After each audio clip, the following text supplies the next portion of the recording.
மிகவும் புகழ்பெற்ற பிரசித்தி பெற்ற நம்முடைய சிறுவாபுரி திருமுருகன் கோவிலுக்கு வருகை புரிந்து சாமி தரிசனம் செய்துவிட்டு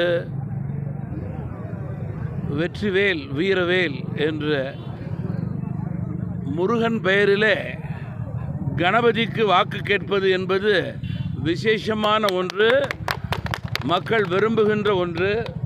எனவே திருவள்ளூர் தனி தேசிய ஜனநாயக கூட்டணியினுடைய வேட்பாளர், பாரதிய ஜனதா கட்சியினுடைய வேட்பாளர், நம்முடைய மரியாதைக்குரிய பொன் பாலகணபதி அவருடைய வெற்றியை உறுதி செய்து கொள்ளும் வகையிலே இன்றைக்கு தமிழ் மாநில காங்கிரஸ் கட்சி இந்த பகுதியிலே பிரச்சாரம் செய்கிறது.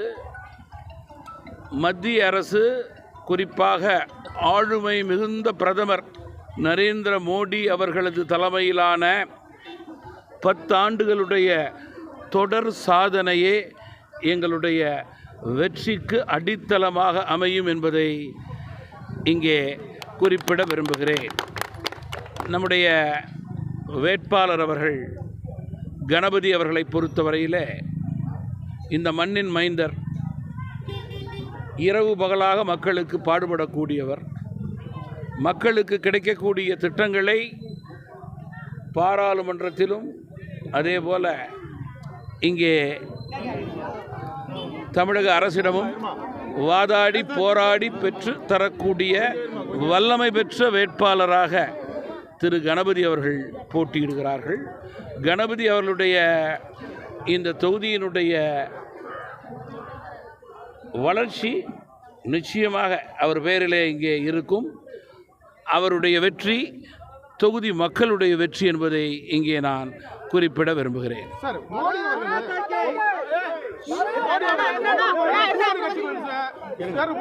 ஒரு மீட்டிங் வைக்கிறாங்க, பொது பேரில் ஒரு மீட்டிங் வைக்கிறாங்க. அப்போ யார் புதுசா சேர்றாங்களோ அவங்க கிட்ட மட்டும் தான் நேரா போய் பேசுறாரு. மற்ற கட்சிக்காரங்களை வந்து ஒமிட் பண்ற மாதிரி, அதாவது அவாய்ட் பண்ற மாதிரி. இது எப்படின்னா,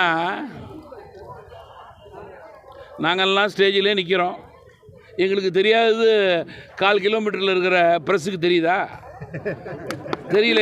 இல்லை எங்களுக்கு தெரியல. டிவியில் என்ன காட்டுறாங்க, அவர் யார்கிட்ட என்ன பேசுகிறாருன்னு காட்டுறாங்களா? மீட்டிங் முடிஞ்சு கீழே இறங்குறப்ப ஒவ்வொருட்டையும் எவ்வளோ அன்பாக உபசரிக்கிறாருன்னு காமிக்கிறாங்களா? அதனால் தயவு கூர்ந்து தவறான தகவல்களை பத்திரிகைகளும் கொடுக்கக்கூடாது, தொலைக்காட்சியும் கொடுக்கக்கூடாது, மக்களும் நம்பக்கூடாது.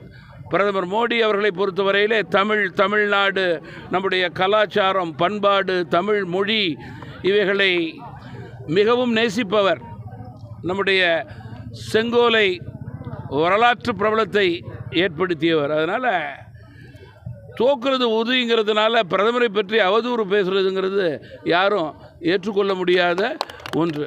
ஒவ்வொரு தமிழகத்தினுடைய தேசிய ஜனநாயக கூட்டணி தலைவர்களுடைய பெயரை ஞாபகம் வைத்து பெயர் சொல்லி கூப்பிடக்கூடிய பிரதமர் மோடி அவர்கள் என்பதை மறந்துவிடக்கூடாது. இந்தியாவில் உள்ள அத்துணை மாநிலங்களுக்கும் போய் எவ்வளோ கூட்டணி தலைவர் இருக்காங்க.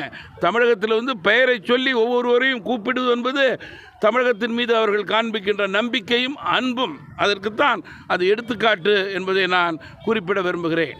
தேவையில்லாத பேச்சுக்களை பேசி தேர்தல் நேரத்தில் வாக்கு வங்கிக்காக மக்களை ஏமாற்ற நினைத்தால் தமிழக மக்கள் திமுகவிடம் இனியும் ஏமாற தயாராக இல்லை.